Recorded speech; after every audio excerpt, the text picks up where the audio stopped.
Dia que a gente está aqui reunidos para mais uma reflexão sobre esse livro que nos mostra, a nossa capacidade de vencer, o triunfo pessoal. É o que realmente importa nessa vida, quais são os valores que nós vamos levar, o que é que nós vamos conquistar com as nossas buscas aqui na Terra. Então, é com alegria que nós vamos dar continuidade e vamos encerrar esse item, Os desajustes internos. Hoje nós vamos fazer a parte 2, Eu trouxe uma mensagem, já que a gente está falando muito sobre saúde, sobre comportamento, sobre a questão da saúde mental, a saúde física, Boa noite, Fabrício, seja bem-vindo. Wellington, boa noite, seja bem-vindo. Virgínia também, boa noite. Olá, boa noite. Boa noite. Boa noite. Nós vamos ler a mensagem deste livro aqui. Iris, boa noite, seja bem-vinda. Pílulas de Esperança. E nós vamos ler a mensagem que fala sobre a saúde. Deixa eu ver aqui. Caminho para a cura.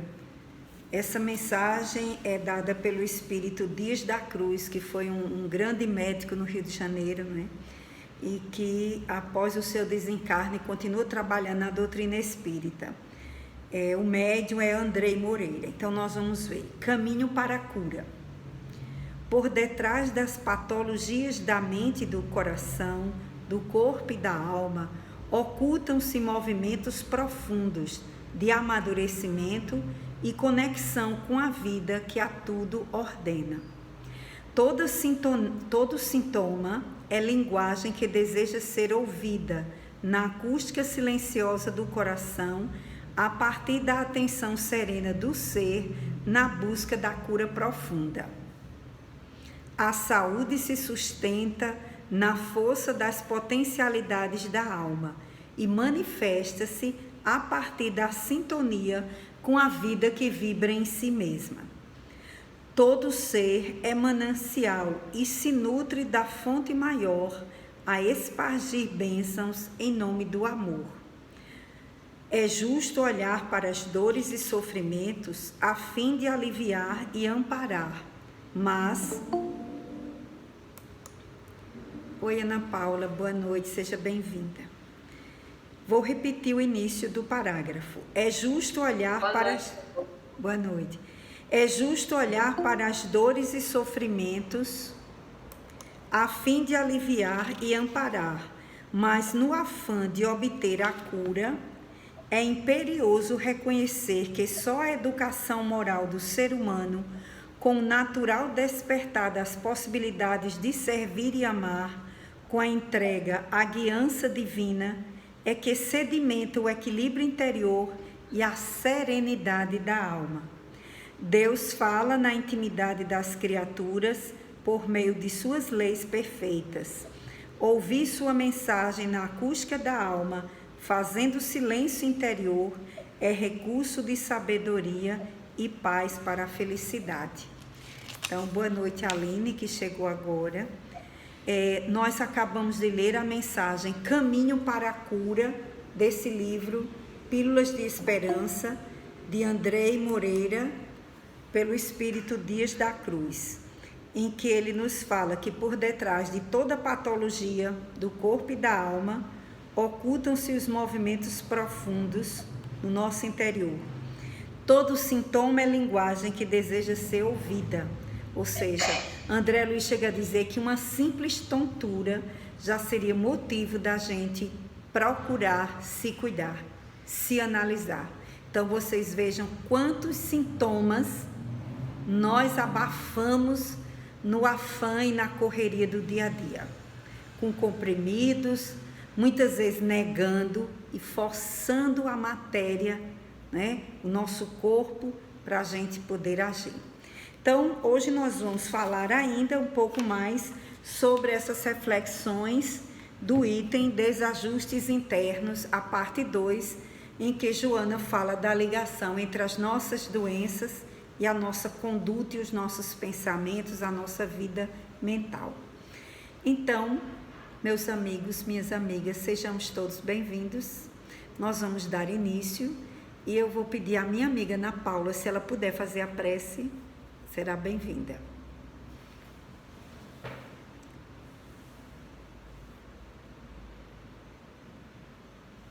E aí, Ana? Cadê você?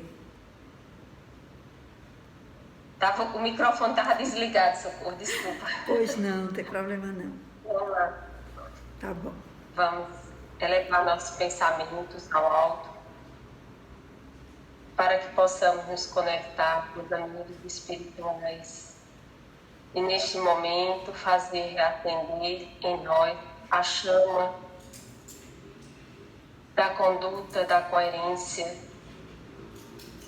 para que possamos assim, em um próton, vibrar pela cura, pelo equilíbrio, não só nosso,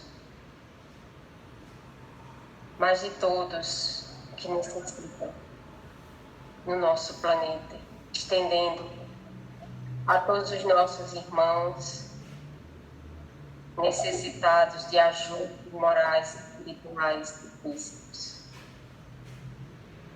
E neste momento que cada um possa vibrar,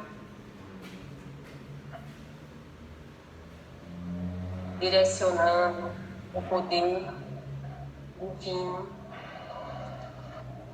para que todos nós possamos unir, vibrar pela cura interna e externa, renovando nossas disposições mentais, para que assim tenhamos Cristo mais próximo de nós. E assim, aceitando a nossas vulnerabilidades, a coragem de aceitar o nosso processo de autodescobrimento, os desajustes emocionais que todos nós atravessamos. Possamos assim integrar em nós essa sombra, aceitando nossas imperfeições, porque delas podemos melhorar cada dia. Que Jesus nos ajude, que Joana de Ângeles, os espíritos amigos que conosco participam do estudo, possam nos incluir para que possamos compreender melhor e aplicar em nossa vida os ensinamentos da vida. Que assim seja. Que assim seja. Obrigada, Ana, pela prece. Bom, meus amigos, minhas amigas, vamos retomar a nossa leitura. Nós paramos na página 54, no parágrafo, no segundo parágrafo. É até bom que a gente repita, né? Nós lemos no encontro passado, mas podemos repetir o parágrafo que começa com a vida mental. Quem gostaria de fazer a leitura, pode ser duas pessoas, uma lê uma parte e a outra lê o restante, até o final, não tem problema não, pode ler tudo. Pode ser duas pessoas.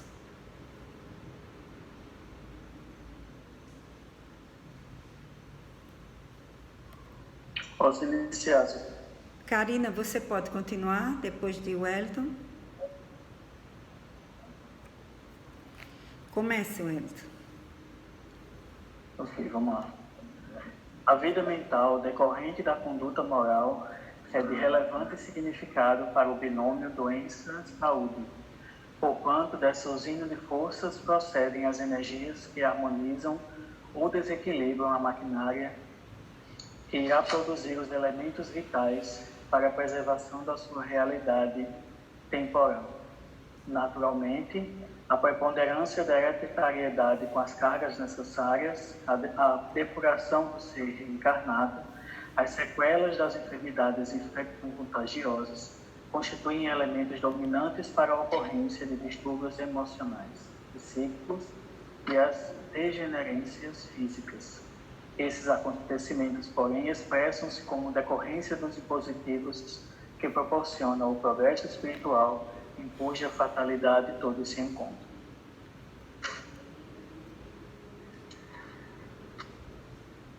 Pode continuar, Helena. Pode continuar? Pode. São esses requisitos que elaboram a constituição do temperamento calmo ou agitado, suspeitoso ou confiante, introvertido ou extrovertido, jovial ou pessimista, que favorecem o surgimento das tendências artísticas, religiosas, filosóficas, culturais, elevadas, perversas, ativas ou indiferentes, determinando o caráter e os sentimentos de cada indivíduo. Não obstante, quando alguém reconhece essas possibilidades, que lhes são inatas, pode alterar profundamente as manifestações negativas, tornando-as enobrecidas, e as positivas, transformando-as em ideias de plenitude, facultando-se a produção de neuropeptídeos que irão cooperar para o logro em falta, como resultado da elevação mental para alcançar o objetivo a que se propõe. Diante, pois... Quer que eu leia? Pode Não, ler. desculpa, mas... Pode ler. Diante, pois, de quaisquer distúrbios emocionais, o esforço mental do paciente para um novo direcionamento das aspirações enobrecedoras torna-se-lhes urgente, o que lhe abrirá campo de realizações superiores, cada vez de mais fácil execução, como consequência da vitória sobre os impedimentos iniciais. O mesmo ocorrerá no extraordinário metabolismo,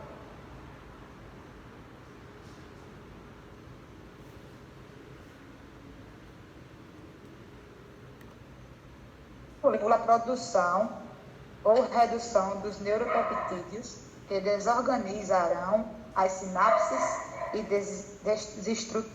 desestruturarão a neurotransmissão, a prejuízo da saúde emocional, por extensão, para o surgimento de uma disfunção metabólica. De maneira equivalente, a esperança e a oração, a alegria e o cultivo das ideias dignificantes, estimuladoras, produzem o reverso, favorecendo, com harmonia, saúde e bem-estar de longo curso, emergindo do inconsciente coletivo, no qual estão inscritas as realizações individuais, inconsciente pessoal, heranças das reencarnações anteriores. O ser espiritual sintetiza as necessidades e descobre as possibilidades de que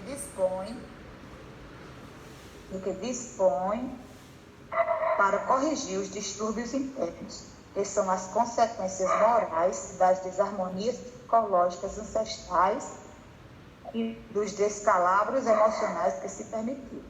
Em qualquer processo, portanto, de distúrbios psicológicos, encontrando-se em reparação o espírito endividado, desde anteriores experiências carnais, os antidepressivos e outros medicamentos poderão ajudar, mas a conquista da saúde real somente será possível quando o self, na condição de fonte irradiadora de energias, produzi-las favoráveis à legítima cura.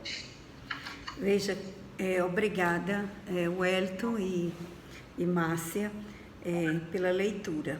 Vocês vejam que 2 páginas desse livro, olha o tanto de informação que a gente tem aqui sobre doenças, sobre saúde, sobre como é que nós funcionamos, né?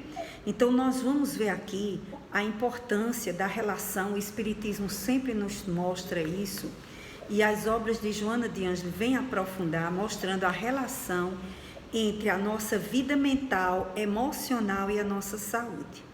Então, nós vamos ver sempre a ligação entre sentimento, emoção, vida mental, saúde. Então, há sempre uma relação entre esses elementos que proporcionam a harmonia do nosso ser. Então, não adianta a gente ver o corpo de forma isolada, nem o espírito isolado, né? A ciência, o espiritismo como ciência e uma filosofia ligada à ciência vem nos mostrar a relação entre esses dois. O que afeta o corpo afeta o espírito, o que afeta o espírito vai afetar a matéria. Então, essa relação é muito importante que a gente veja. Então, A vida mental, Joana começa dizendo aqui, que ela é decorrente da conduta moral e é de relevante significado para o binômio saúde e doença, porquanto dessa usina de força, que é a mente, procedem as energias que harmonizam ou desequilibram a maquinaria que irá produzir os elementos vitais para a preservação de sua realidade temporal. Muitas vezes a gente fica imaginando, porque antigamente nossos avós viviam, chegavam a 90, 100, 100 e poucos anos, né? Poucas doenças. Se a gente analisar a vida que eles levavam, mesmo sendo uma vida de muito trabalho físico, certo? Mesmo sendo uma vida de muito exercício, não se precisava fazer caminhada, porque todo mundo tinha que fazer caminhada para lavar roupa lá no rio, na lagoa, para ir buscar a lenha, para ir buscar o alimento para os animais que estavam mais próximos de casa. Ou seja, existia todo um movimento e toda uma vida em torno de uma alimentação mais saudável possível. E cada um tinha seu horário e sua produção. Se vocês imaginarem como é que uma fazenda, uma casa no sítio funcionava, mesmo tendo empregados, não existe aquela ordem de produção. A mulher não ia se sentir prejudicada porque ela não produzia o bolo mais gostoso, né, do que as vizinhas, digamos. Não existia uma cobrança em termos do que você fazia, em termos de como você fazia, como você como você se apresenta. Então, vocês analisem hoje as cobranças que caem sobre nós, sobre os profissionais, sobre a questão de produzir em quantidade e da melhor forma, sobre o estresse que se originou quando a gente saiu daquela vida mais campesina, certo? Da vida mais rural. Eu não estou dizendo que a gente tenha que voltar a viver assim, mas a sociedade, nós vamos ter que encontrar um equilíbrio. Nós vamos entender que o homem-máquina, ele não foi feito para ser máquina. Ele não foi feito para essa competitividade que existe hoje. E as maiores doenças que nós temos hoje, síndromes de toda ordem, é o quê? Exigência, excesso de trabalho, cobrança de toda ordem. Ninguém tem tempo para fazer uma caminhada, um passeio num parque, certo? Então, tudo isso, essa agitação da nossa vida moderna, esse excesso de cobranças de toda ordem, é cobrança de toda ordem, né? Preste atenção nos horários que nossos filhos, nossos jovens e muitos de nós temos na questão do trabalho. Como era isso há 50 anos atrás? Muito diferente, não é verdade? Então, hoje nós temos muitos agravantes para gerarmos muito mais doenças, muito mais problemas. Por isso que nós chamamos essa fase da fase de transição, porque nós estamos saindo de um mundo de valores equivocados, de excessos materiais, de excessos de toda ordem, para construirmos uma nova ordem planetária, que seria a da regeneração. O que é a regeneração? São os espíritos que acordaram para os valores da alma e compreendem já o sentido maior da vida, que é o do nosso crescimento espiritual e que o corpo, a vida no plano físico nos proporciona.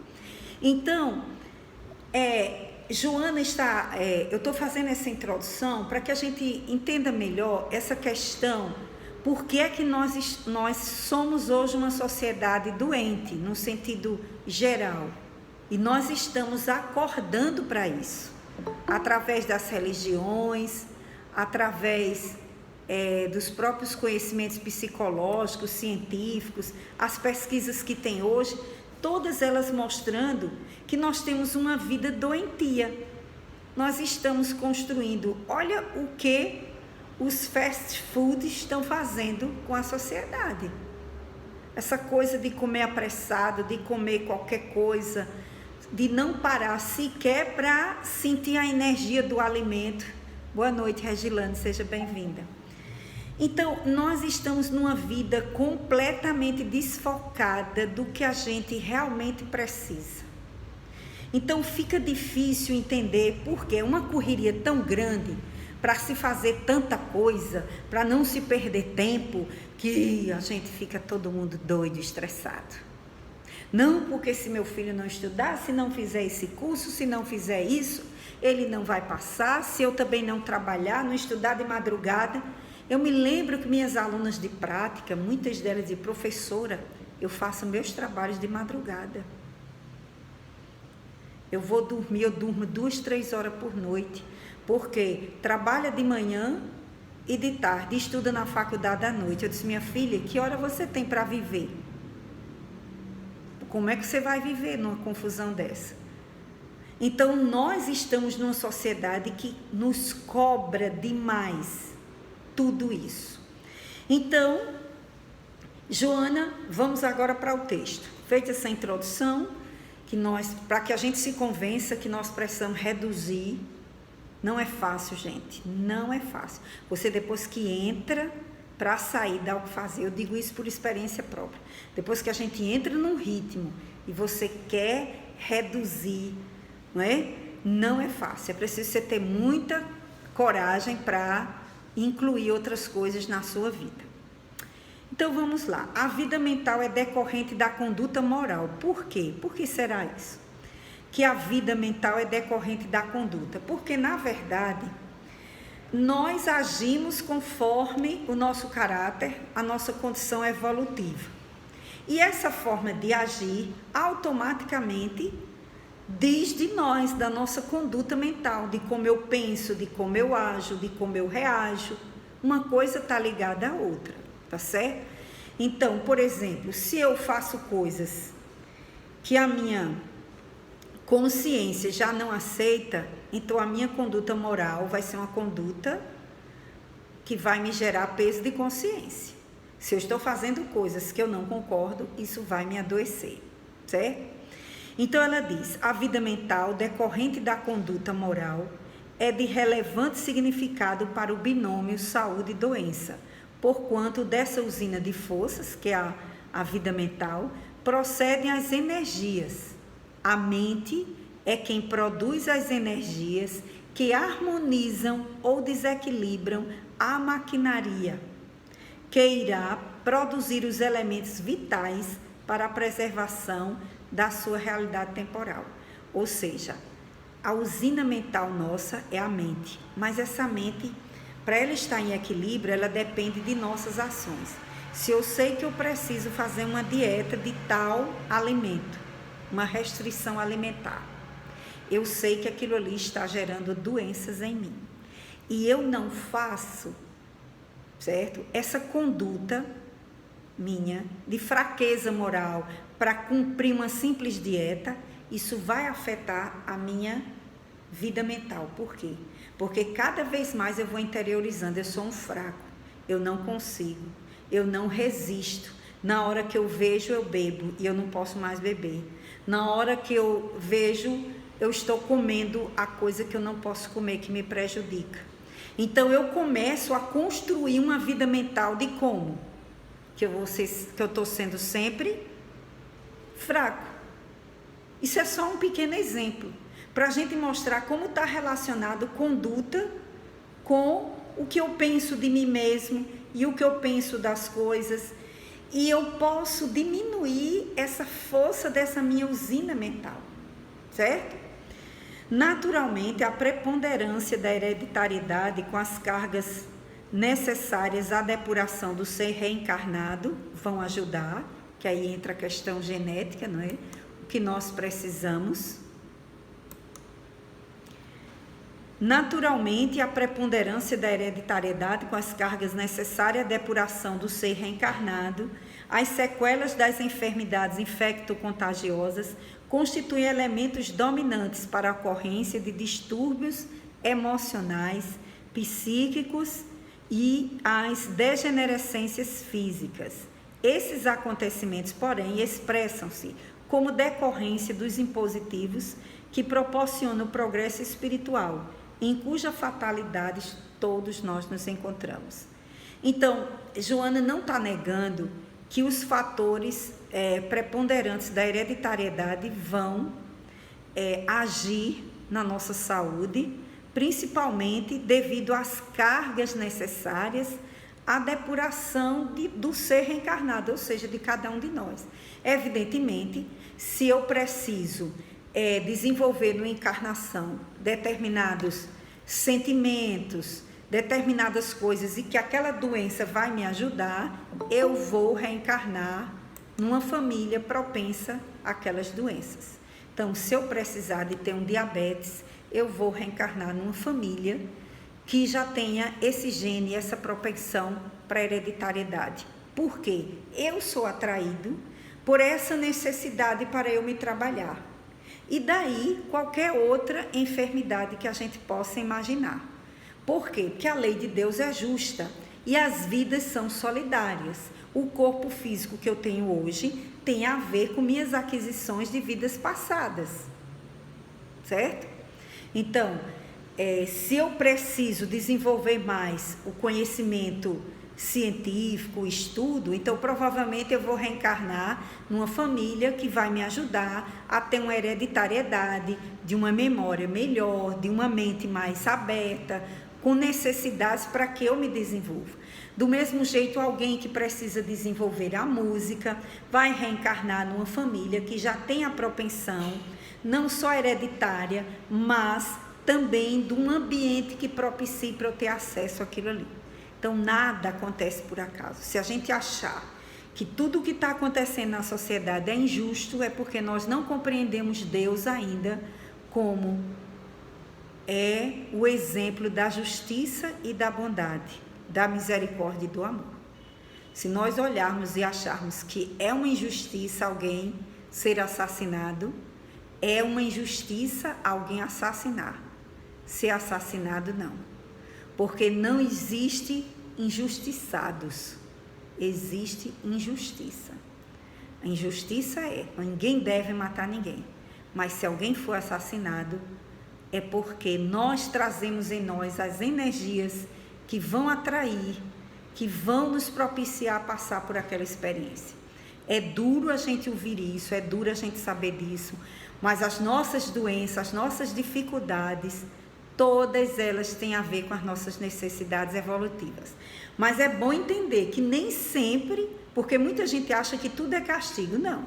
Há pessoas que pedem determinadas enfermidades para elas se exercitarem, para elas crescerem, às vezes até para elas se exercitarem e ajudarem ao grupo familiar. Então, nem tudo é castigo, é punição. E muitas das doenças que nós temos, a gente poderia nem tê-las, se a nossa conduta mudar ou se já tivesse mudado antes. Então, é bom a gente entender isso. Então, Joana fala que naturalmente há uma preponderância da hereditariedade, mas que ela acontece pela necessidade nossa de depurarmos as nossas sequelas, as nossas enfermidades do passado, os nossos equívocos, os nossos crimes. Por exemplo, uma pessoa que numa encarnação assassinou outra, enforcando, sei lá, qualquer forma lá, ela não necessariamente vai ter que ser enforcada para pagar aquele débito. Ela pode, numa encarnação, vir com uma debilidade muito grande, ficar impedida, digamos, até de usar a fala, ficar precisando de usar, sei lá, procedimentos como um traqueóstomo ou outras coisas mais, ter uma deficiência em função da consciência de culpa, do mal da energia que ela gerou no outro. Porque na hora que a gente faz um mal ao outro, aquela energia é registrada em nós. Então, não necessariamente a pessoa só paga o seu crime se passar da mesma forma. Então, há muitas maneiras, certo, dos débitos serem saldados. Inclusive, tem gente que paga os crimes curando, trabalhando como médiuns, sendo médicos e determinadas cirurgias e procedimentos que eles estão trabalhando para curar o que eles têm guardado em si, que prejudicaram em outras criaturas. Então, a hereditariedade também tem a ver com essas nossas aquisições do passado, certo? E por último, ela acrescenta as sequelas das enfermidades infecto-contagiosas, ou seja, as pessoas que já passaram por doenças graves e que ficaram com sequelas no organismo, então, consequentemente, isso aí vai ajudar já a um quadro diferente. Esses acontecimentos, sim, terminando a frase, elementos dominantes para a ocorrência de distúrbios emocionais, psíquicos e as degenerescências físicas. Então, ela apronta 3 elementos para gerarem distúrbios emocionais, psíquicos ou degenerescências físicas, que são as doenças. Onde estão isso? Decorrentes da nossa conduta, decorrentes da hereditariedade e decorrentes de enfermidades infectos contagiosas. Por exemplo, nós temos aí a Covid, né? Quais serão as consequências? Não se sabe ainda de quem passou por estágios graves, quais são as sequelas, o que dificuldades as pessoas vão ter e vão continuar enfrentando por conta de uma enfermidade, né, infecto-contagiosa. Então, tudo isso vai dizer do corpo que nós temos. Então, as doenças que tivemos na infância, as dificuldades que passamos, o nosso corpo hoje é o somatório de tudo isso e da nossa vida mental. Ficou claro isso, gente? Eu acho tão bom quando vocês aparecem os rostinhos aí, que eu fico vendo vocês. Eu acho tão legal. Mas vocês deixam só o nomezinho para eu ver e a foto. Quem não tiver vergonha de aparecer, bota a carinha aí, que eu acho ótimo, tá bom? Coisa de professor, gente. Parece até que a gente está falando para as paredes aí. A gente está acostumado a ver os semblantes, para saber se estão, né? Socorro, eu nem tinha visto que o Eric estava sem barba. Menino, renovou 10 anos o rapaz. Olha mesmo. Quando está fechado, a gente não via. Tá vendo? Por isso que é bom cortar o cabelo. Olha aí, eu pelei o meu também, ó. Tá vendo? Tá um peso o cabelo. Então diminui, para ver se diminui o peso. Bom, gente, então ficou claro isso aí, não é? Tá ok? Então, veja bem, esses acontecimentos, porém, expressam-se como decorrência dos impositivos que proporcionam o progresso espiritual, em cuja fatalidade todos nós nos encontramos.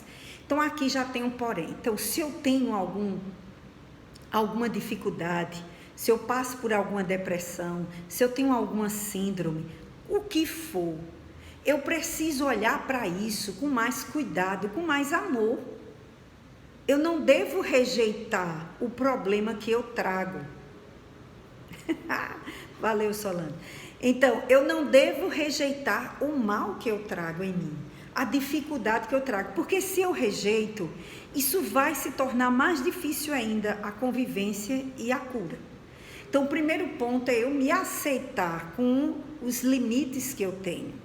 Esse corpo é uma aquisição, é uma bênção.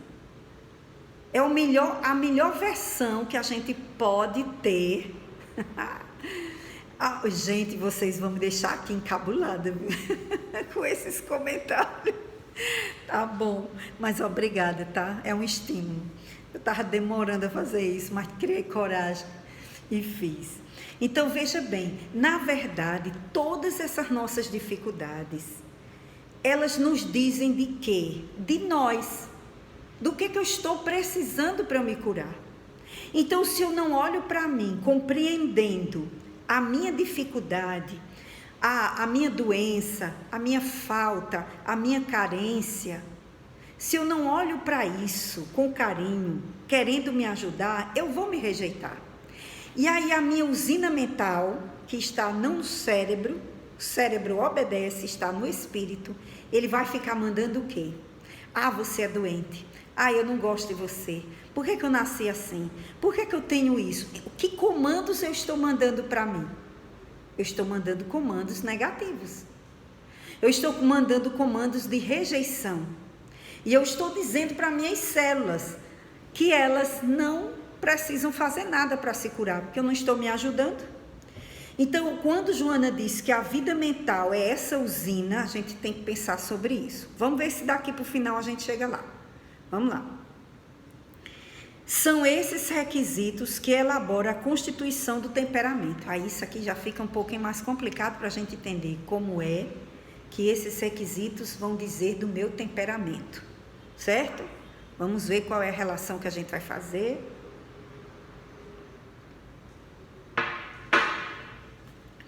Então, o que é que ela vai dizer? Que esses acontecimentos expressam-se como decorrência dos impositivos, que proporcionam o progresso espiritual. Ou seja, tudo é impositivo.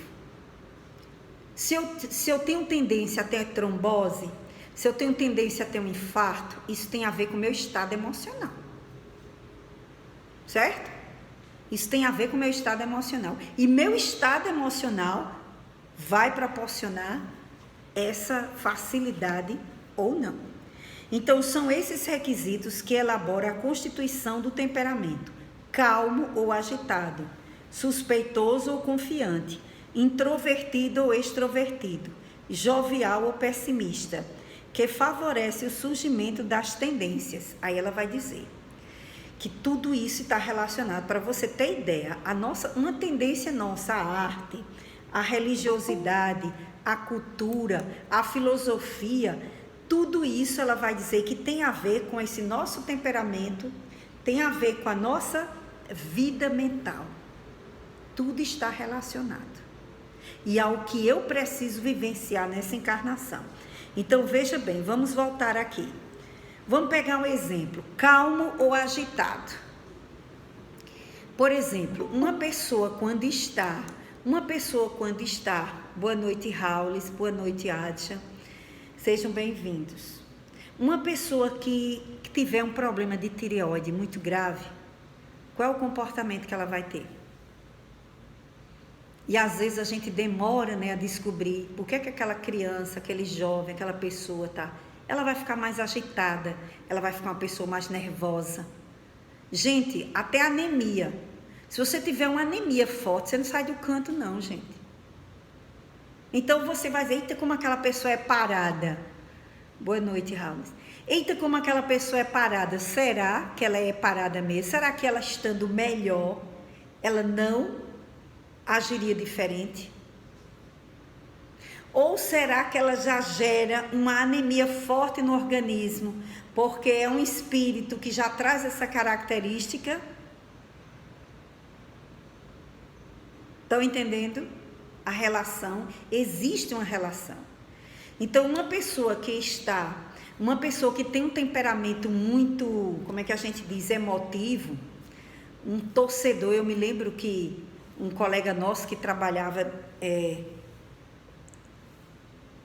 ainda, como enfermeiro nos hospitais, ele dizia que quando existia o clássico Campinense 13, o tanto de pessoas que tinham infarto, que chegavam nos hospitais com problemas cardíacos sérios e até morte, quando era decisão de campeonato. Então, por aí você tira. Então, Joana está falando de uma coisa certa. A gente aqui tem dificuldade de juntar as bolinhas e fazer o cálculo, certo?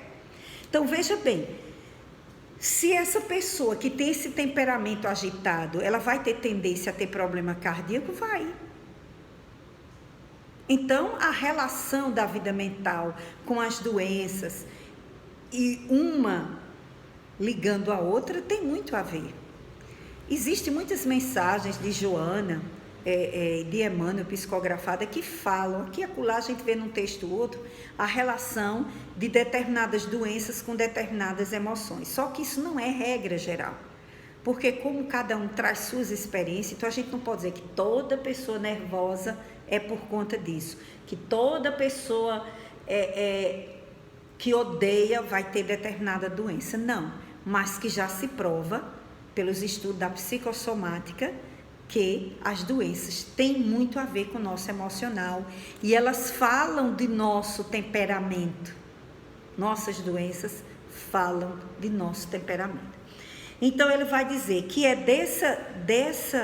de todo esse conjunto, não é, da hereditariedade, das doenças que a gente já passou, do ambiente que a gente vive, do que a gente traz de vidas passadas, tudo isso vai direcionar para eu ser hoje uma pessoa mais calma, agitada, para eu buscar determinadas coisas ou não. Então ela fala até da questão artística, não é?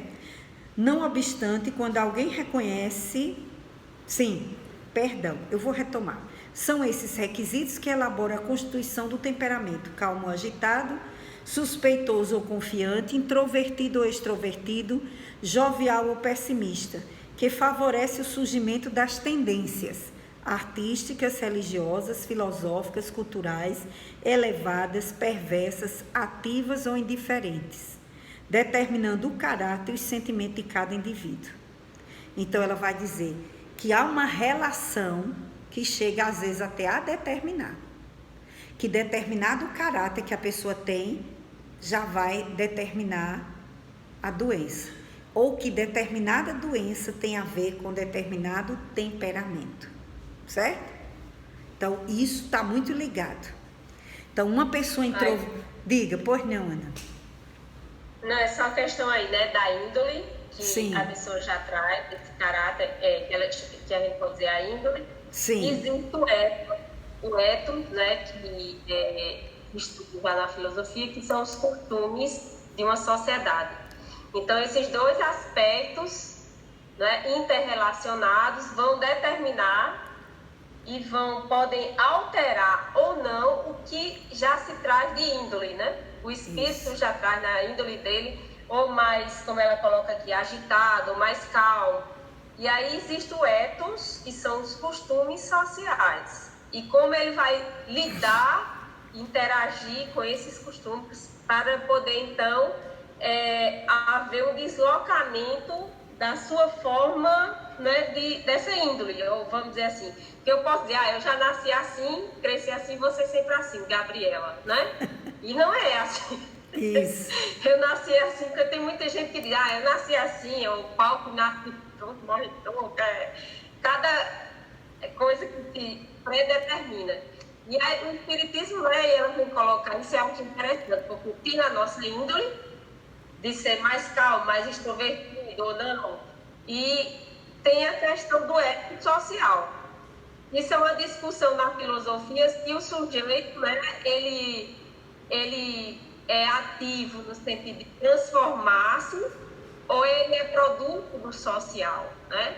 Então tem essa questão que a gente sabe que é uma interação. E aí quando ela vai colocar, não obstante, quando alguém reconhece as possibilidades não inatas, pode alterar propriamente as manifestações negativas. Isso, ela vai falar disso aí. Então, a gente pode alterar nossas manifestações negativas, não é? Apesar dessa índole, questões já inatas que a gente traz, porque, na verdade, nós temos dentro de nós o ser crístico também, né? Essa centelha divina, que, independentemente, claro, das nossas experiências passadas, elas têm dentro de nós esse germe, né?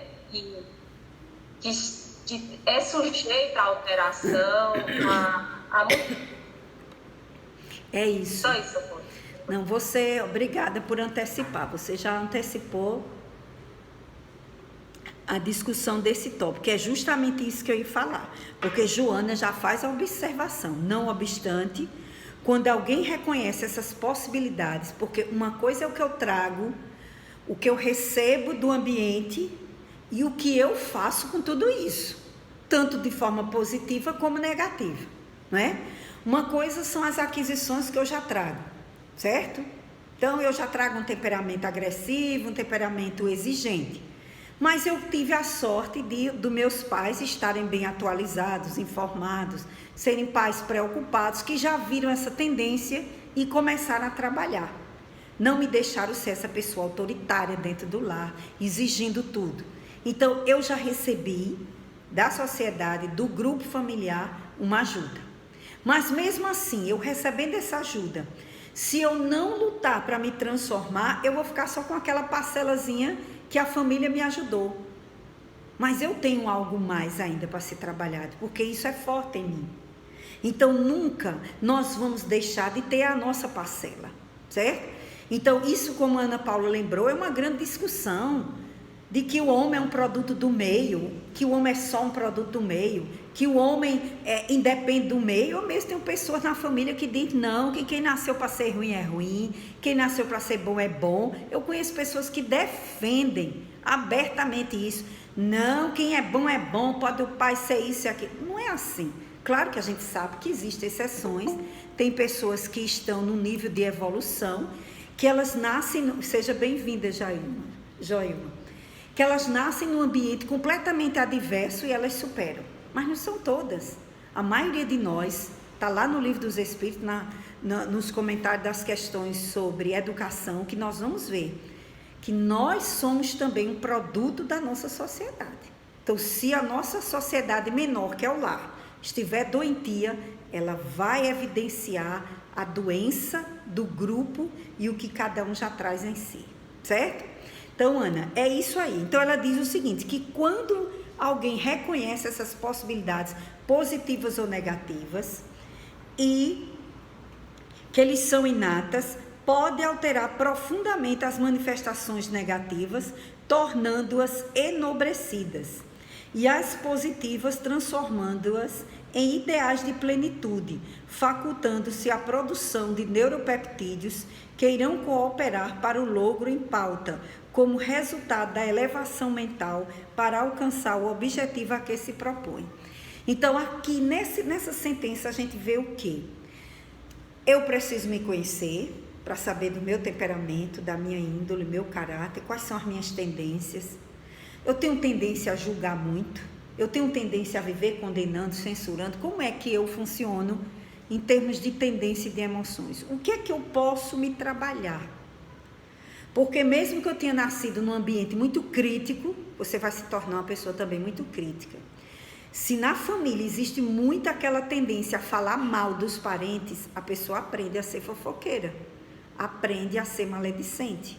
Mas aquela pessoa que já se questiona e não quer ter esse defeito, o que é que ela faz?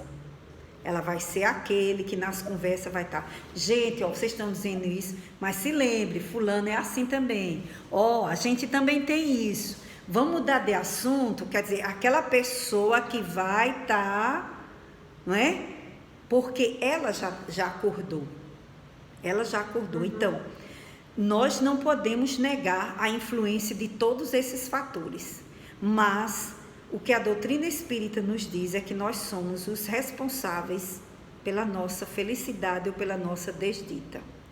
Não é à toa que a gente vai nascer num lar acolhedor, ou num lar repressor, ou num lar em que predomina a agressividade e a indiferença. Não é à toa que a gente vai reencarnar. Mas o que é que eu vou fazer com tudo isso? Aí isso diz de mim. Se eu for reencarnar ali, alguma coisa está me pedindo no meu processo evolutivo, eu fui atraído pelas semelhanças, mas eu preciso fazer algo por mim.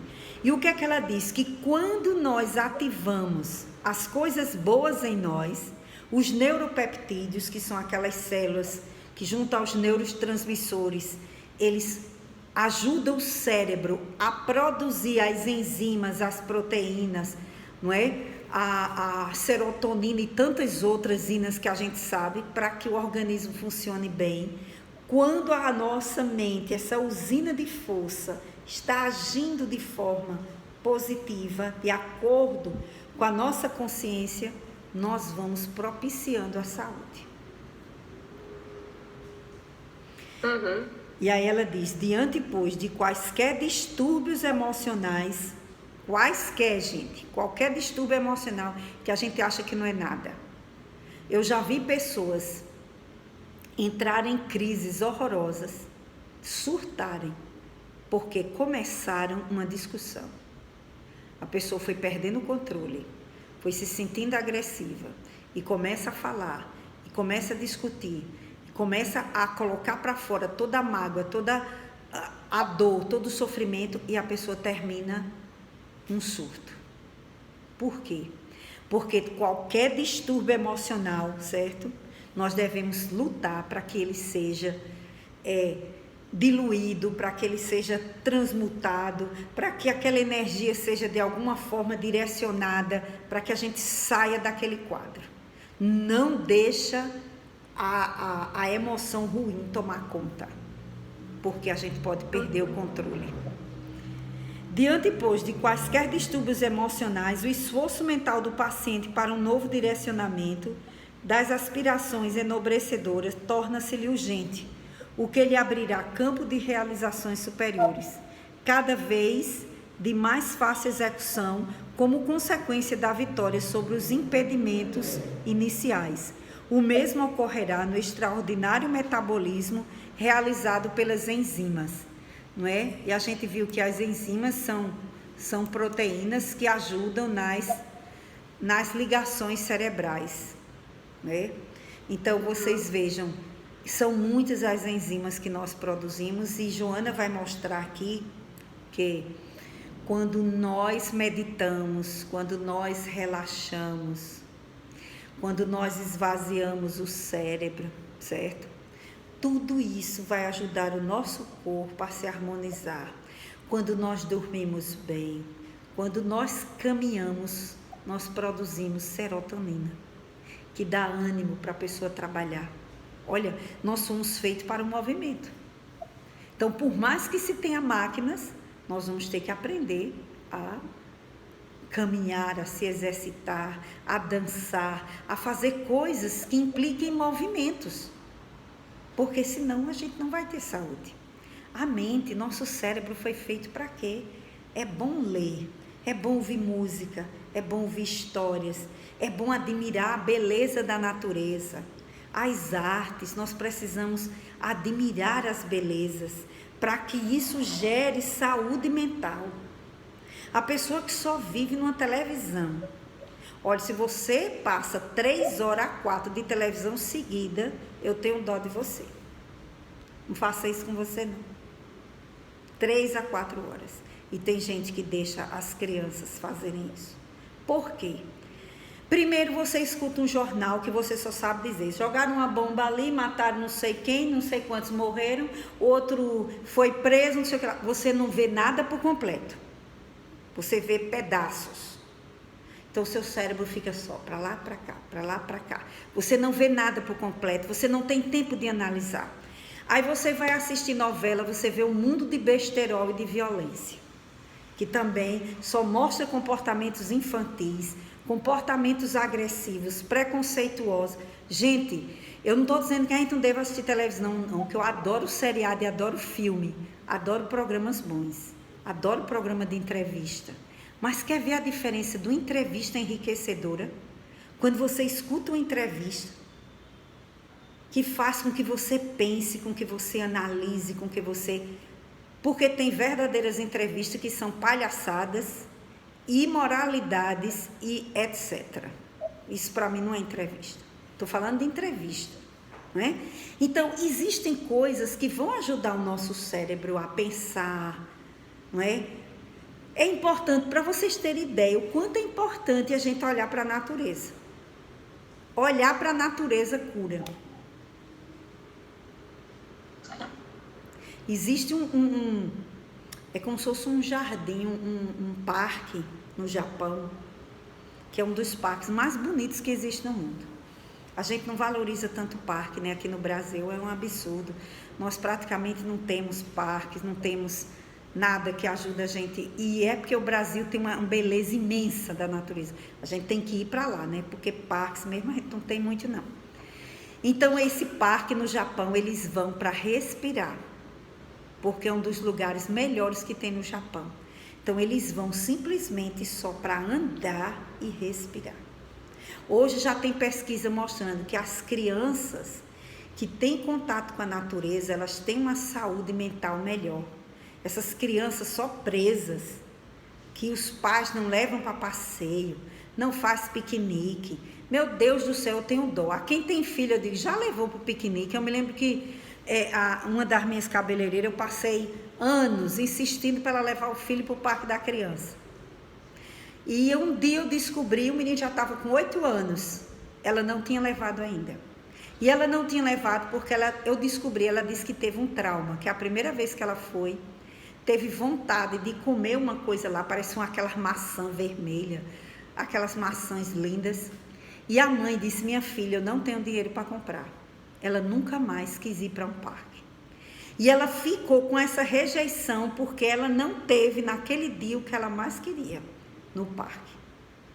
E aí eu dando uma de psicóloga, né, eu disse, mas minha filha, está fácil de resolver seu problema. Eu disse, olha, é só você levar o menino, no dia que você tiver dinheiro, leve R$10, 15, porque você já vai comprar maçã, já vai comprar a bola que ele vai pedir, né? Ele vai pedir bola e vai pedir aquelas coisas de açúcar, como é que chama, gente? Meu Deus do céu, esqueci o nome. Algodão doce. Algodão doce. Eu disse, olha, você separa o dinheiro e leva o menino. Você não vai ter trauma, porque o que ele pedir, você já tem um dinheiro. Já tem um dinheiro do algodão doce, da maçã e da bola, que ele vai ver alguém lá com um balão e ele vai querer. Mas foi interessante. Ela conseguiu levar o filho e disse que a alegria do menino foi fantástica. Eu digo, pois faça isso a cada 2 meses, pelo amor de Deus, para ele crescer e se lembrar. Minha mãe me levava para o cinema, minha mãe me levava no parque, minha mãe fazia piquenique, minha mãe contava história. O que a gente está deixando de saudável, não é? De coisas boas que vão gerar saúde em nós. Então, do mesmo jeito, faça isso com você também. Não faça só para seu filho. O que é que você gostaria de fazer? É fazer uma trilha? É fazer um passeio? Faça. Vá para a natureza. Gente, a natureza cura. A natureza é uma coisa maravilhosa, não tem coisa melhor não. Então, aquilo ali é um passe natural. Olha, você ir para a natureza é um passe natural, não é? A gente vai para o centro espírita tomar passe, mas a natureza dá passe também. Vai para a natureza sem estar preocupado em beber, sem estar preocupado em falar mal da vida alheia. Vai não, vai para andar, para olhar, para sentir a natureza, certo? Não é para ficar lá sentado e só conversando besteira, não. É para a gente gerar energia saudável na gente. Isso é importante. Então, esse metabolismo, a gente vai gerar essas enzimas, essas substâncias todas que ela cita aqui no organismo, que a gente não... Eu não sou da área e alguém de vocês aí, talvez alguém seja e entenda, mas que a gente sabe que hoje a ciência já prova que gera saúde. Então, por outro lado, ela vai dizer quais são os hábitos destruidores. Olha, o mau hábito da queixa quanto mais, da reclamação constante, do pessimismo, estimula a produção ou redução de neuropeptídeos que desorganizarão as sinapses cerebrais, não é? E desestruturarão a neurotransmissão, a prejuízo da saúde emocional, por extensão, para o surgimento de uma disfunção metabólica. De maneira equivalente, a esperança e a oração,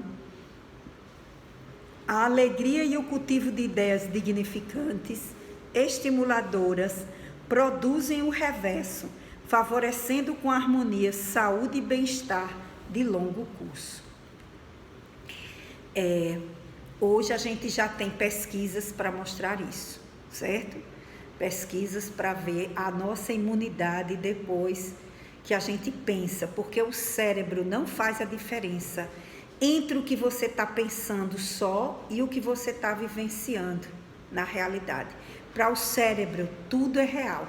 Por isso que para o louco, o que ele está vendo e dizendo é real, porque ele está vivendo o mundo mental. Então, por exemplo, você está assistindo um filme de guerra com muita violência. Quando você sai do cinema, você diz, meu Deus do céu, graças a Deus, o meu país não está em guerra, né? Mas aquelas emoções todas de medo, de dor, de choro, de tudo que você sentiu, seu corpo sentiu como se fosse em você. Não pense que é contrário, não. Ah, mas eu assisto filme de terror, eu assisto filme de gente degolando, gente fazendo não sei o quê. Eu não ligo, não. Eu digo nada, então tá bom de fazer uma terapia, porque se não sentir nada, tem alguma coisa errada também. Tá certo? Porque não tem como um camarada ver tanta violência, tanta coisa ruim, e não sentir nada. Então, tudo isso vai gerar em nós, certo? Porque o nosso cérebro vê como se fosse uma coisa real. Tanto é que eles botam aqueles processos que fazem para ver os elétrons, para ver como funciona o cérebro, como uma tomografia, e pede para você pensar. Eles colocam as imagens e você vai pensar. Quais são as áreas do cérebro que são ativadas, o que é que acontece? Tudo isso hoje já existe. Tira a saliva para saber se você está desenvolvendo mais imunidade ou não. Quando baixa as plaquetas, as defesas do organismo, a primeira coisa que o médico diz: nada de esforço e nada de agitação, porque o organismo precisa daquilo ali para você se recuperar. Você não pode estar gastando energia com outras coisas, você tem que centrar. Então, nós vamos um dia ainda entender melhor isso, que os sentimentos de pessimismo, a reclamação constante, uma coisa é eu reclamar por uma situação, uma necessidade, outra coisa é eu viver reclamando, certo? O pessimismo, a pessoa que tem a mentalidade muito pessimista, tudo isso prejudica a nossa saúde física e mental. Então, não é o camarada ser, então socorro, a gente deve ser o bobo na praça, você não quer que não veja nada de mal, não. Uma coisa é eu ver, outra coisa é eu mentalizar nisso. É eu viver sentindo isso. Uma coisa é eu ver determinadas coisas que não são favoráveis, outra coisa é eu viver reclamando. Uma coisa é eu analisar, saber o que está certo e o que está errado. Outra coisa é eu me colocar nessa postura constantemente de reclamação, de insatisfação. Tem gente que não se satisfaz com nada. Então, isso é um temperamento doentio, tem alguma coisa errada aí que precisa ser trabalhada. E nós devemos descobrir, porque isso vai desorganizar. Né? Nós vamos, esse temperamento nosso, essa maneira de ver assim, ela vai... Quem manda não é o espírito? Então, a mente está no espírito. A mente, que é pessimista, manda aquelas cargas de energia para o cérebro e o cérebro não consegue produzir as enzimas, os neuropeptídeos bons que vão ajudar o organismo. Entenderam aí? Por outro lado, a esperança, a oração, o cultivo da alegria, das ideias dignificantes, estimuladoras, produzem o reverso, favorecendo com harmonia, saúde e bem-estar de longo curso. Só que isso é de uma hora para outra, e você vai dizer, então a gente vai conseguir isso de uma hora para outra? Claro que não. Do mesmo jeito que um temperamento nosso, alguma coisa da nossa índole não foi construída do dia para a noite. Primeiro eu preciso me conhecer. Que coisas eu geralmente reclamo mais? Que coisas mais me irritam? Como é o meu temperamento? Eu sou uma pessoa mais pessimista ou mais negativa? Como é que eu funciono nesse sentido? Eu sou uma pessoa que em tudo eu vejo negativo, sou desanimada, ou por outro lado eu sou aquele animado demais que acha que tudo vai dar certo e não olha as consequências, não me precavenho. Eu tenho que me descobrir.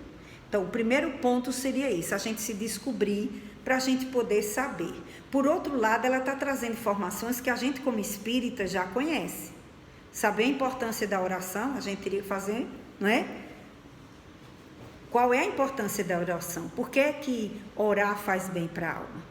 Não é? Não é repetir palavras, não é recitar texto. Orar é conversar com Deus, é sentir Deus, é falar com Deus. Né? Então, orar é se colocar para a gente se conectar com o Criador. Então, não se trata de usar palavras, eu posso até usar palavras, mas eu tenho que colocar sentimentos. Então, nós sabemos do poder da oração. Nós já conhecemos também a importância da meditação. Joana também, perdão. Joana também fala das visualizações terapêuticas, vocês devem conhecer, em que a gente mentaliza. Joana, no livro Plenitude, fala também da questão da meditação, da importância da respiração correta, da importância da quietude. Ela chega a dizer que 15 minutos de oração, de parada por dia, faz a diferença na nossa vida. Agora você imagine, de 24 horas por dia, a gente não conseguir encontrar 15 minutos. Então você imagine, 15 minutos faz a diferença. E às vezes a gente não dá tanta importância, não é? Então ela vai dizer que tudo isso emerge, emergindo do nosso inconsciente coletivo, no qual estão inscritas as realizações individuais, o inconsciente pessoal. O inconsciente pessoal, a gente já viu aqui, não é? Diz respeito a todas as nossas experiências pessoais desta vida que a gente registrou, tudo o que aconteceu conosco. E que no inconsciente coletivo está também todas as nossas experiências de outras existências, heranças das reencarnações anteriores. O ser espiritual sintetiza as necessidades e descobre as possibilidades de que dispõe para corrigir os distúrbios internos, que são as consequências morais das desarmonias psicológicas ancestrais e dos descalabros emocionais que se permitiam. Então, tendo essa consciência, a gente descobre as possibilidades de que a gente dispõe hoje para corrigir esses distúrbios internos que trazemos não só da infância, não só desta vida, mas de vidas e vidas que ainda nos afetam. Por isso que tem coisa que a gente não quer fazer e quando a gente olha, está fazendo de novo. Meu Deus, por que é que eu estou fazendo isso? Eu já sei que não é para fazer assim. Porque aquilo ali tem séculos guardado dentro de nós. E é por isso que a terapia ajuda, né? Quem puder fazer é interessante, porque a terapia ela ajuda você a refletir, a você a se descobrir. Então, isso é muito importante.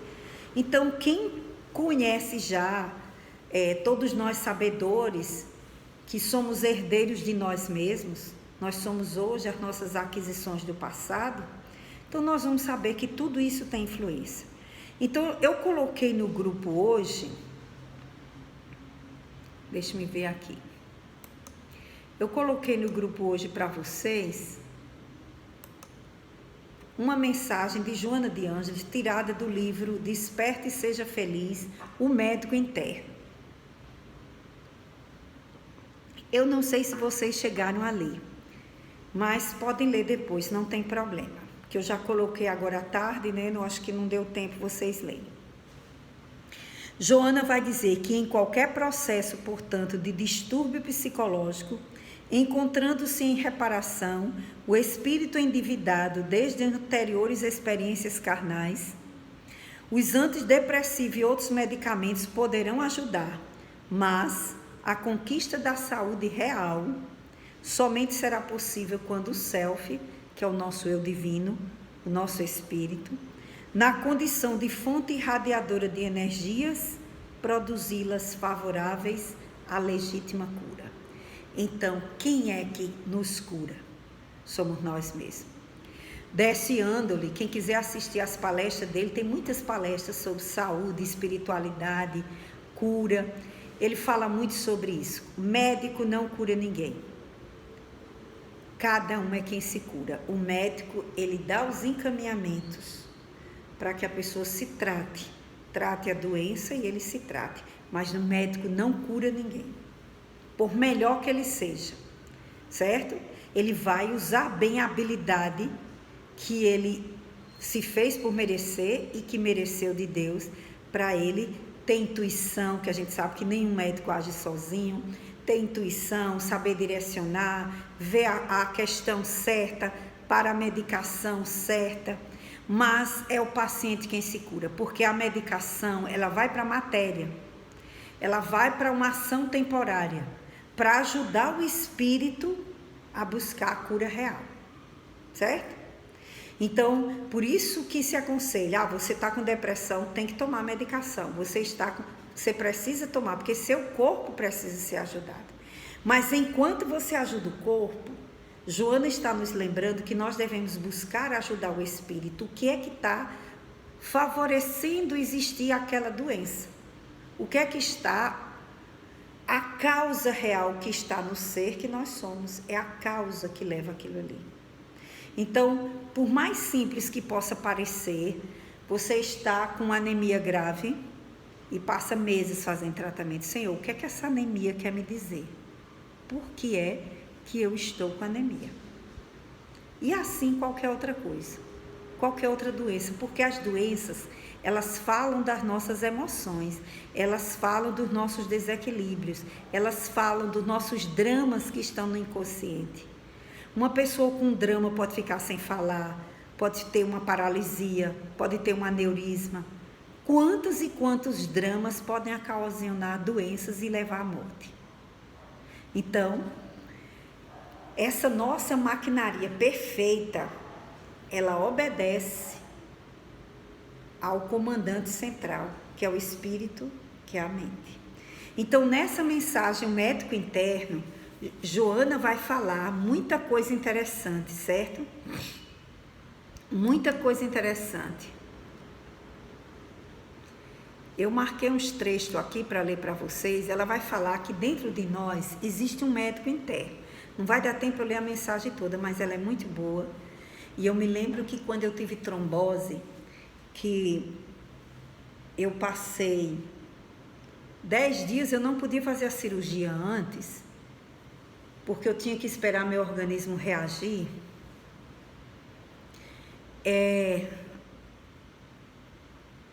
Alguém está falando aí, Soraya está dando algumas informações importantes aí, vocês leiam sobre saúde. Eu me lembro que o médico disse, a senhora pode morrer qualquer hora. Qualquer hora esse trombo pode sair direto para o pulmão. Claro que eu tive aquele impacto de imediato, chorei uma tarde só. Depois eu disse, bom, eu não sou diferente dos outros que podem também morrer de trombose, mas Senhor, se tiver um jeito de que eu possa ajudar a reverter esse processo, eu quero fazer. Então eu me lembro que eu me deitava, eu já conhecia essa mensagem, isso faz 23 anos, é a idade de meu filho, Itaú.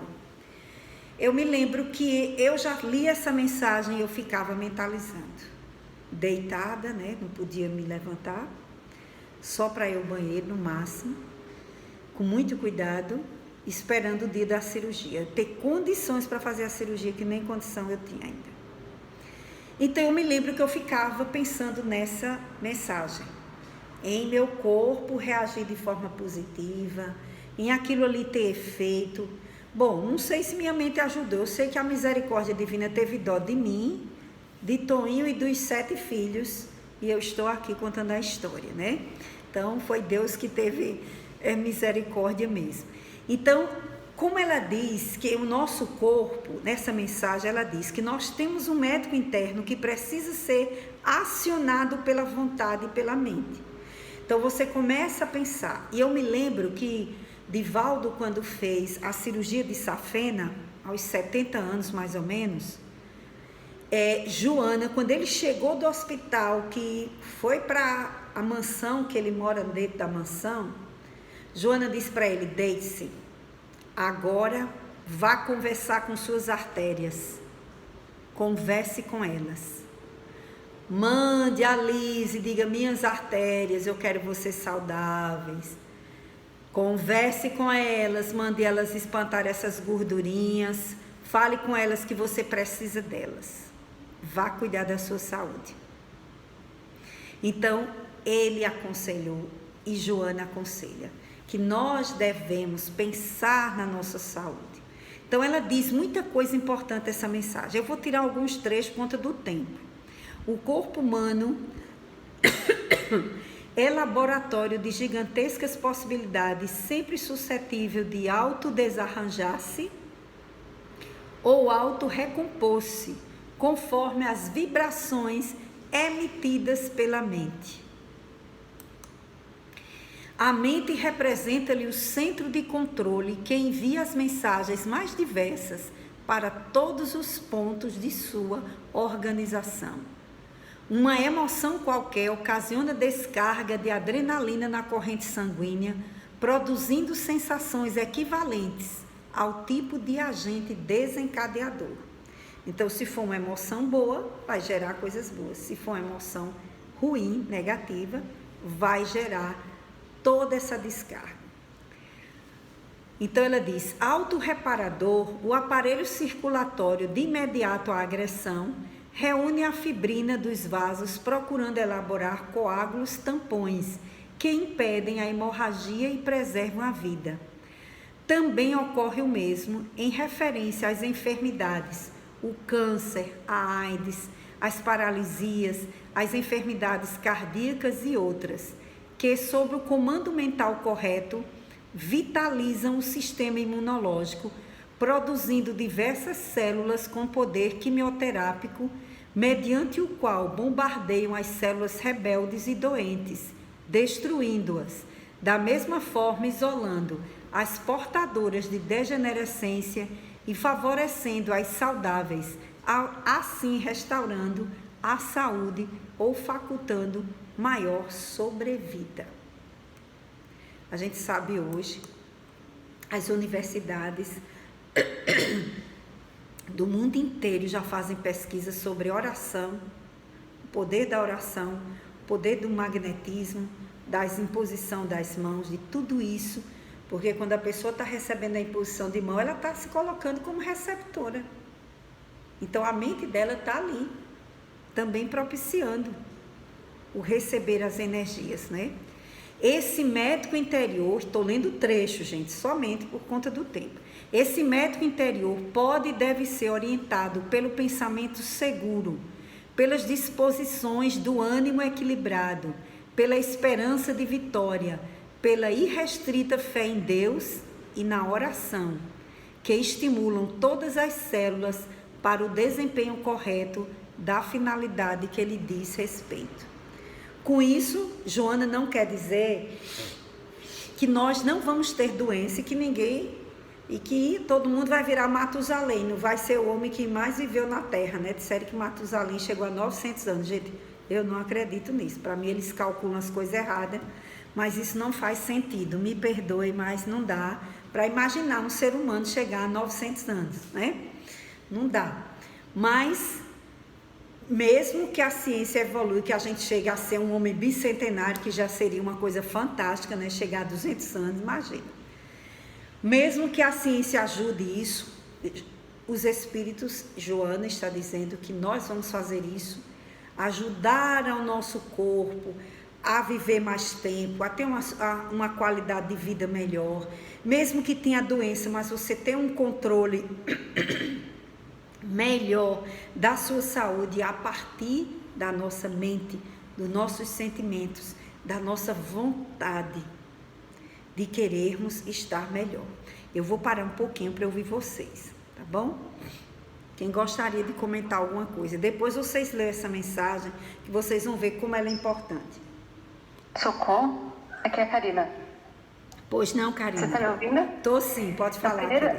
Primeiro, me desculpe, parece que você não me ouviu quando você pediu para eu ler. Aí depois eu coloquei a mensagem no chat, mas me chamaram a atenção para o fato de que você também não tinha visto. Não, eu vi sim, você então, disse que não estava com o livro, porque não dava tempo eu ir responder. Eu deixei assim. Hoje eu não estou nem com o livro aqui nesse computador e nem com câmera também para poder abrir para você me ver enquanto eu falo. Tá, não tem problema não. Mas o comentário que eu queria fazer retomando um pouquinho aquilo que você começou a falar no começo e também o que a Ana Paula falou sobre o fato de que nem sempre o que a gente passa é um castigo ou uma aprovação, né? Correto. Eu me lembro de ter visto em algum desses vídeos do Vitor, não me lembro se foi no último, e também de já ter lido algumas vezes, né, de outros médiuns, sobre o fato de que algumas outras vezes também é possível que a gente tenha uma doença como uma ajuda, como um auxílio para que a gente possa alcançar uma missão ou para que a gente possa digamos assim, mudar um pouco as nossas tendências de uma maneira mais, digamos assim, suave, natural, como disse a Ana Paula, falando sobre as tendências que a gente traz, sem que a gente tenha que fazer grandes esforços muitas vezes, né? A doença às vezes exige da gente uma mudança de uma maneira até suave.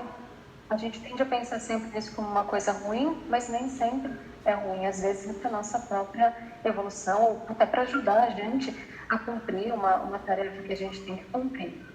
Correto. Pensando um pouquinho nisso, a gente nunca tem como saber qual é o motivo pelo qual a gente está passando por aquilo. E, na verdade, também não importa, né? O que os estudos sempre falam para a gente é que não importa.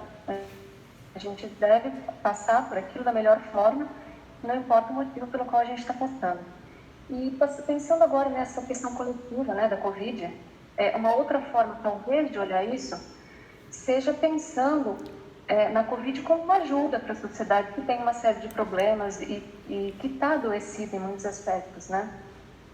Então, por exemplo, assim, se você pensar que a Covid obrigou a gente a abandonar essa prática de ostentação, essa prática de consumo excessivo, justamente com uma finalidade banal e fútil, né, que é de mostrar, ostentar, ou mesmo um mercado de luxo, um mercado que muitas vezes é um mercado danoso, né, que coloca as pessoas numa situação difícil, tanto de vida como financeira mesmo, né, para que ela possa, de repente, fazer parte de algo que não necessariamente ela precisaria fazer.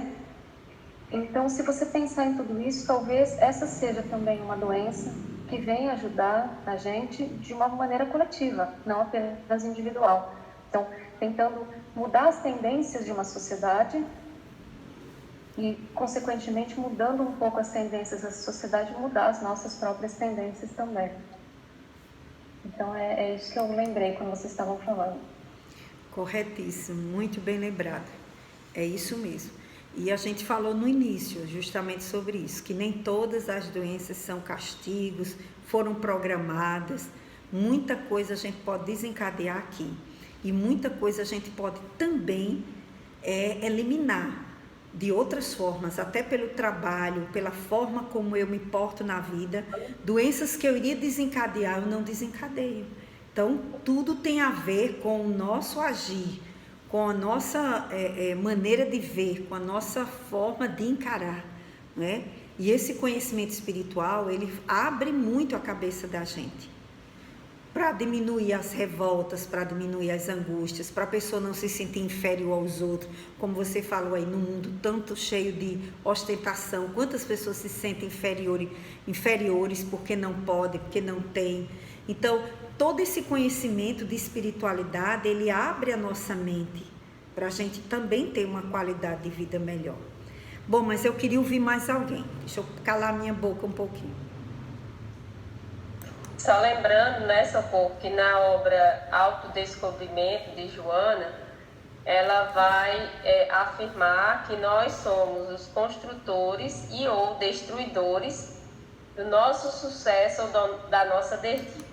O que vem ratificar a ideia, né, portanto, que nós somos responsáveis nessa existência e muito mais do que a gente imagina, né? Então, a história do karma, a ideia de que você tem que passar por aquilo, o passado é o passado, né? Você ressignifica este presente para um futuro que você queira. Então, suas ações hoje, né, são muito importantes para dar o tom da sua vida, da nossa vida, né?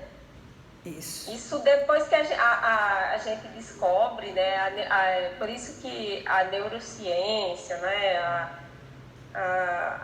A física quântica, né? O pessoal que trabalha com a ideia de trabalhar, né, com a mente mesmo, né, já está descobrindo quanto nós somos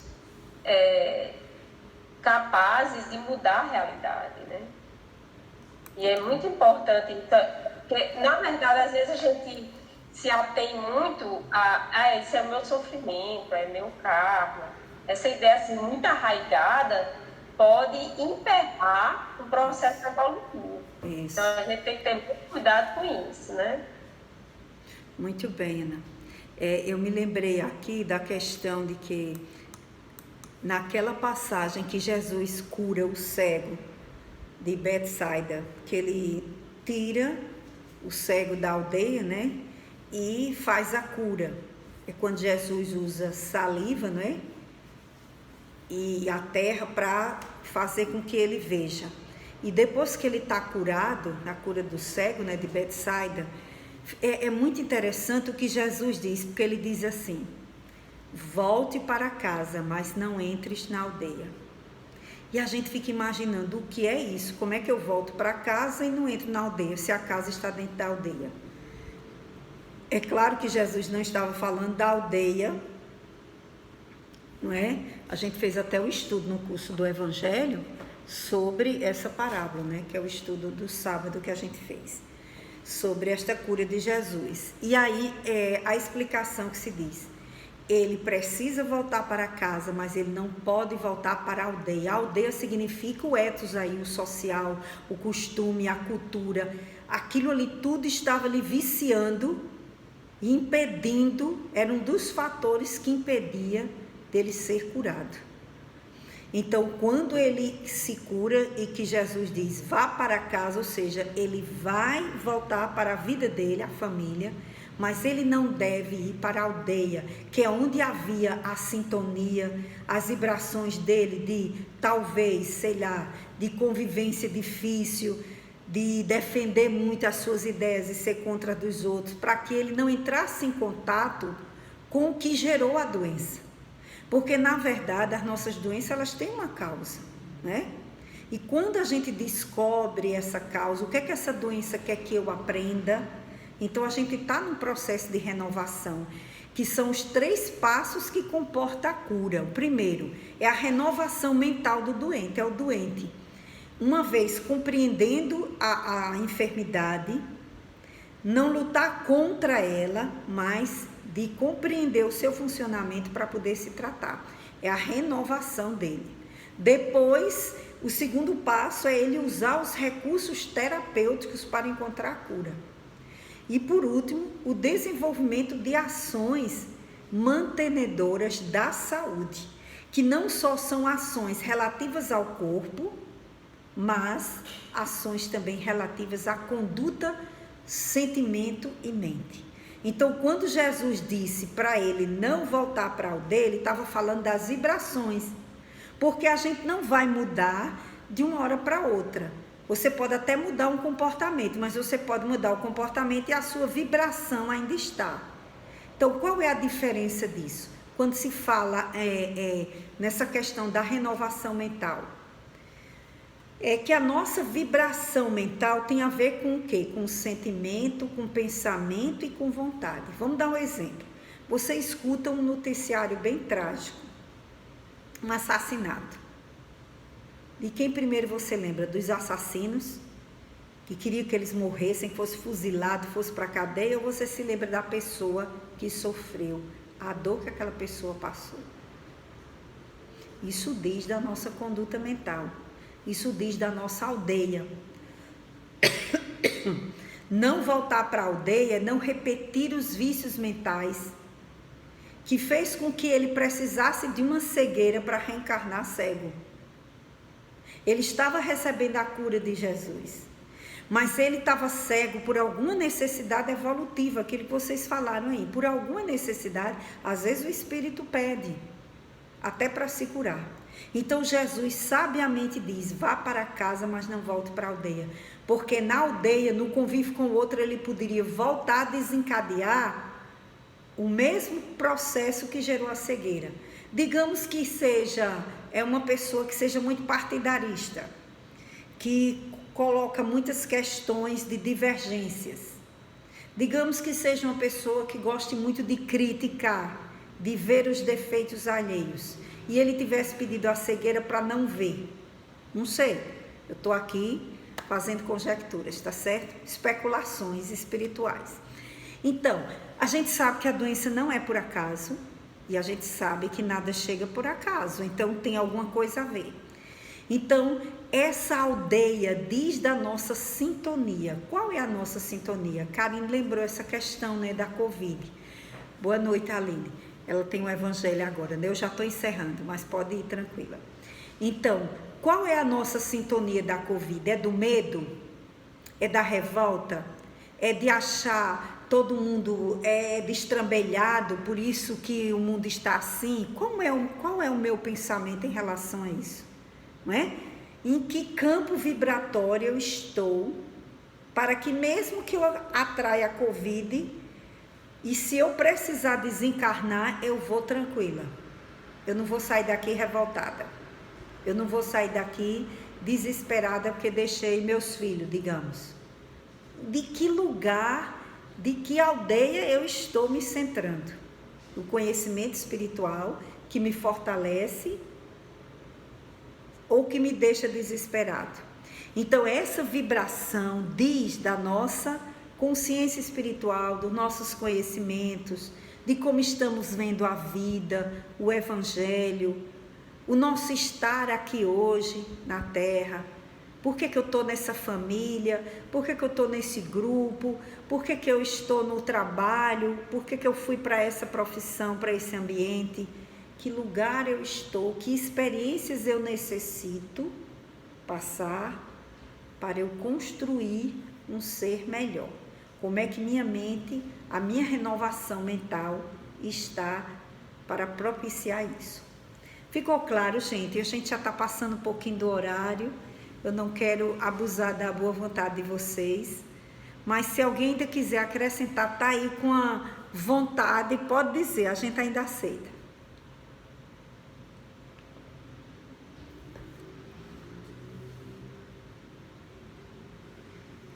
E aí, podemos encerrar? Ficou claro, minha gente? Ficou claro? Vocês estão vendo que a gente precisa ter um tempinho para meditar, né? Paulo outro dia estava falando de meditação, como é bom meditar, relaxar, fazer visualizações terapêuticas. Tem tanta coisa, né? Para a gente se ajudar, procurar levar uma vida mais calma, tentar ver os problemas com menos estresse, não fazer tanta coisa, não assumir tanto compromisso e tirar aquele tempinho para a gente, para a natureza. Vamos fazer a prece, então? Quem gostaria de fazer a prece?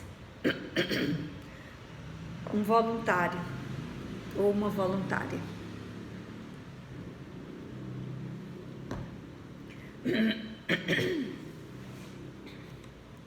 Posso fazer, Zé? Pois não, Wellington. Obrigada.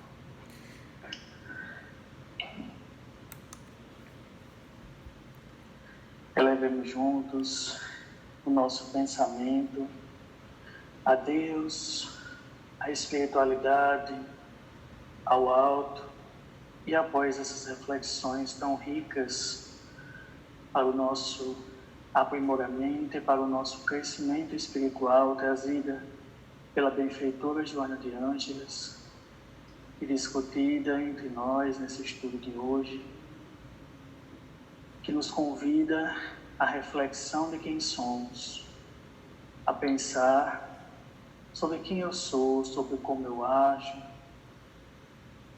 Senhor Jesus, mestre amigo e querido, obrigado por mais uma oportunidade de compartilhamento de energias boas, de vibrações positivas, de estudo através do nosso socorro. Obrigado, Senhor, por essa oportunidade de reencontro entre amigos, de reflexão sobre ideias tão pertinentes a nós, enquanto espíritos, enquanto seres que caminhamos a caminho da luz, a caminho do self, buscando sempre o nosso aprimoramento. Ajuda-nos, ó Mestre, para que não retornemos à nossa aldeia interior. Ajuda-nos, Senhor, para que contornemos os obstáculos, os desafios, com força, com coragem e principalmente com perseverança. confiantes em Ti, no alto, na espiritualidade maior que nunca nos abandona, confiantes no Teu amor universal e imorredor. Entregamos-te, Senhor, as nossas vidas, as nossas lutas, as nossas dores, as nossas lágrimas, os nossos conflitos e os nossos desajustes internos. E assim, ó Mestre, confiantes no Teu amor e na Tua misericórdia, e felizes, damos o nosso encontro de hoje por encerrado. Que a Tua luz, que o Teu amor e que a Tua misericórdia continuem em nossas vidas, em nossos pensamentos, em nossas atitudes, principalmente reforçando e renovando a nossa confiança no amanhã e em nós mesmos, o nosso potencial luminoso que cada um de nós tem.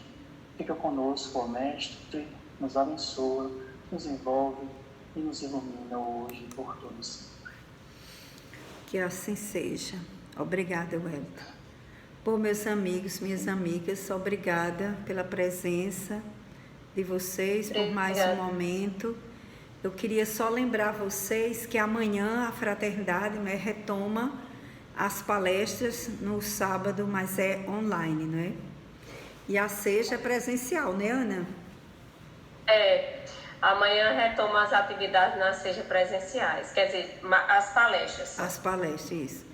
O da gente também está perto. O salão é grande, né? Eles vão organizar para ficar distantes, entendeu? Isso, é bom. Isso mesmo. E nós vamos começar online, né, as palestras, mas eu acredito que esse mês ainda, aqui para o final do mês, a gente retoma, nem que seja também só uma palestra pública, né? Porque nós temos duas, a gente vê se dá para ser só uma. Mas estamos perto, né, de vencer essa etapa com muitos cuidados, é claro. Ninguém deve relaxar os cuidados, não é? Porque isso é uma caridade que fazemos para nós e para os outros também. Não é verdade? Pois é. Mais alguma coisa? Então, um abraço bem grande e obrigada mais uma vez por tudo.